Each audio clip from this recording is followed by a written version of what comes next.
इतिहास सिर्फ किताबों में नहीं लिखा जाता, बल्कि उसे उन लोगों की सांसों में महसूस किया जा सकता है जो अपने भाग्य से लड़ते हैं। पिछले एपिसोड में अर्जुन को 1857 की क्रांति के केंद्र में फंसा हुआ एक रहस्यमयी युवा क्रांतिकारी झफर मिला। उसे संदेह था कि अर्जुन कोई जासूस तो नहीं, लेकिन अर्जुन ने अपना इरादा साफ कर दिया। वह इस लड़ाई का हिस्सा बनेगा। अब कहानी वहीं से आगे बढ़ती है। अंधेरी रात, चारों तरफ सन्नाटा।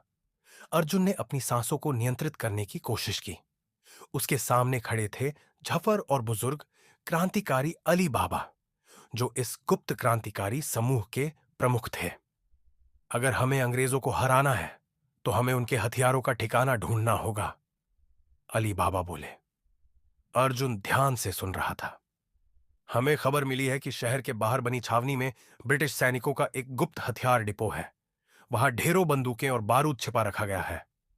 जफर आगे आया। अर्जुन, यह तुम्हारी पहली परीक्षा होगी। क्या तुम यह खतरा मोल लेने के लिए तैयार हो? अर्जुन ने गहरी सांस ली। उसके मन में उथल पुथल थी।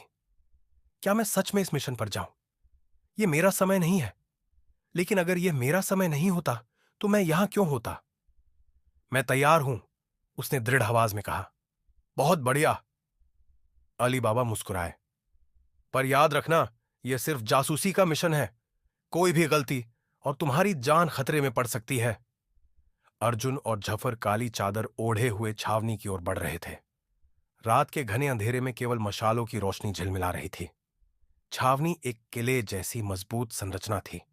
चारों तरफ ऊंची दीवारें और पहरेदारों की चौकसी। हम अंदर कैसे जाएंगे? अर्जुन ने फुसफुसाते हुए पूछा। जशपर ने एक इशारा किया और दोनों दीवार के करीब आकर छुप गए। रुको, गार्ड्स की गश्त खत्म होने का इंतजार करो, जफर ने धीमे स्वर में कहा। अर्जुन ने अपने कान लगाए। सैनिकों के कदमों की आवाज धीरे धीरे पास आई और फिर दूर चली गई। अब झफर ने दीवार पर चढ़ने के लिए एक मजबूत रस्सी निकाली। अर्जुन ने सहारा लिया और धीरे धीरे ऊपर चढ़ने लगा। वह जैसे ही ऊपर पहुंचा, उसके हाथ से थोड़ा संतुलन बिगड़ा, लेकिन किसी तरह संभल गया।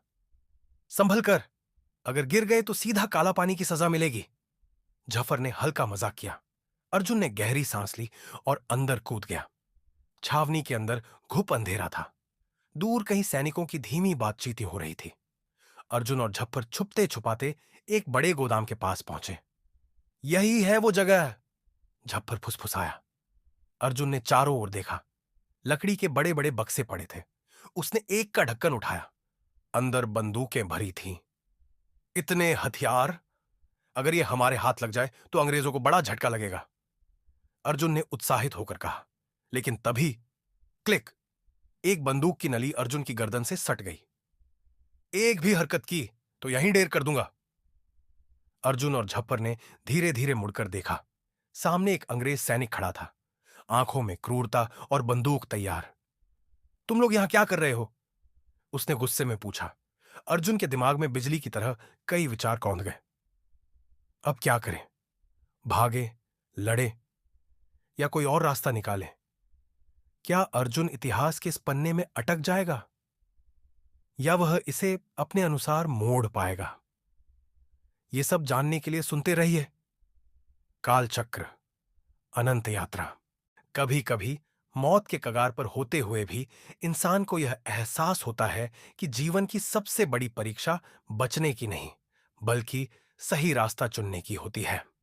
पिछले एपिसोड में अर्जुन और झफर ने अंग्रेजों के गुप्त हथियार डिपो तक पहुंचने में सफलता पाई। लेकिन जैसे ही अर्जुन ने हथियारों का पता लगाया, एक अंग्रेज सैनिक ने उन्हें पकड़ लिया और मौत के मुंह में धकेल दिया। अर्जुन के पास केवल एक विकल्प था, अपनी बुद्धि का इस्तेमाल कर खुद को बचाना। अब कहानी वहीं से आगे बढ़ती है। अर्जुन के हाथों में हथियार नहीं थे। सामने खड़ा अंग्रेज सैनिक अपनी बंदूक को अर्जुन की दिशा में सटीक करके खड़ा था। उसकी आंखों में जरा भी झिझक नहीं थी। तुम दोनों यहां क्या कर रहे हो? सैनिक ने गुस्से में पूछा। उसकी आवाज में घृणा थी। अर्जुन ने पल भर को आंखें बंद की। उसके दिमाग में जल्दी से कई विचार दौड़े। अगर मैंने सीधे सीधे जवाब दिया तो मुझे गोली लग सकती है, लेकिन अगर मैं झूठ बोलता हूं तो क्या वह सच जान जाएगा? कुछ देर चुप रहने के बाद अर्जुन ने धीरे धीरे कहा, हम सिर्फ दो व्यापारी हैं जो कुछ सामान बेचने आए थे। गलती से ये हथियार यहां पहुंच गए। सैनिक ने उसे घूरा, लेकिन फिर भी उसकी बंदूक थोड़ी सी नीचे हो गई। तुम दो व्यापारी? सैनिक ने किचकिचाई। फिर उसने अर्जुन की आंखों में ध्यान से देखा। अर्जुन ने जरा भी घबराहट न दिखाते हुए धीरे से एक कदम पीछे खींचा। हां, व्यापारी, देखो, हमारे पास इन हथियारों को ले जाने की कोई योजना नहीं थी। हम बस उन्हें यहां रखकर निकलने की सोच रहे थे। कोई नुकसान नहीं करना चाहते। सैनिक ने उसे कुछ देर तक देखा। उसकी बंदूक अब पूरी तरह से नीचे आ चुकी थी, लेकिन फिर भी उसकी आंखों में शक था। तुम दोनों सच कह रहे हो? अर्जुन के दिल की धड़कन तेज हो गई। अगर उसने सच में जांच की तो हमें बचने का कोई मौका नहीं मिलेगा। अर्जुन ने एक छोटी सी मुस्कान दी और कहा, जांच करो, लेकिन तुम्हारे पास समय नहीं है। हमें जल्दी निकलने की जरूरत है। सैनिक ने थोड़ी देर सोचा। फिर उसने धीरे धीरे अपनी बंदूक को वापस उठाया और एक इशारा किया। ठीक है, तुम लोग जाओ, लेकिन ध्यान रखना, अगर कुछ गड़बड़ हुई तो तुम दोनों को जवाब देना पड़ेगा। अर्जुन ने राहत की सांस ली, लेकिन झफ्फर ने उसे खींचते हुए कहा, हमारे पास समय नहीं है, जल्दी चलो। अर्जुन और झप्पर बाहर निकले। सैनिक ने उन्हें जाने दिया, लेकिन अर्जुन को पता था कि उनकी मदद कोई बिना कारण नहीं करता। क्या तुम्हें लगता है कि वह सच में हमें छोड़ देगा? अर्जुन ने झपर से पूछा। झपर ने सिर झुकाकर कहा, नहीं, वह हमें फिर से तलाशने आएगा, लेकिन हमें कुछ समय चाहिए। कितना समय? अर्जुन ने पूछा। हमारे पास बस कुछ घंटे हैं। हमें इस मिशन को पूरा करना होगा। अर्जुन ने गहरी सांस ली। इस बार उसे सिर्फ अपनी चालाकी पर भरोसा था। हम क्या करेंगे? तुम्हें एक और कदम और उठाना होगा। हमें इन हथियारों को वापस हमारे कैंप तक पहुंचाना होगा, लेकिन रास्ता बहुत जोखिम भरा है। अर्जुन ने सिर झुका लिया। तो हम क्या करेंगे? अब हम सीधे कैंप की ओर नहीं जाएंगे। हमें चुपके से एक रास्ता खोजकर जाना होगा, ताकि अंग्रेजों को कोई शक ना हो। अर्जुन और झफर जंगल के अंदर छुपकर धीरे धीरे बढ़ रहे थे। उन्हें इस खतरे से बचना था, और इसके लिए उन्होंने अपने रास्ते बदलने का फैसला किया।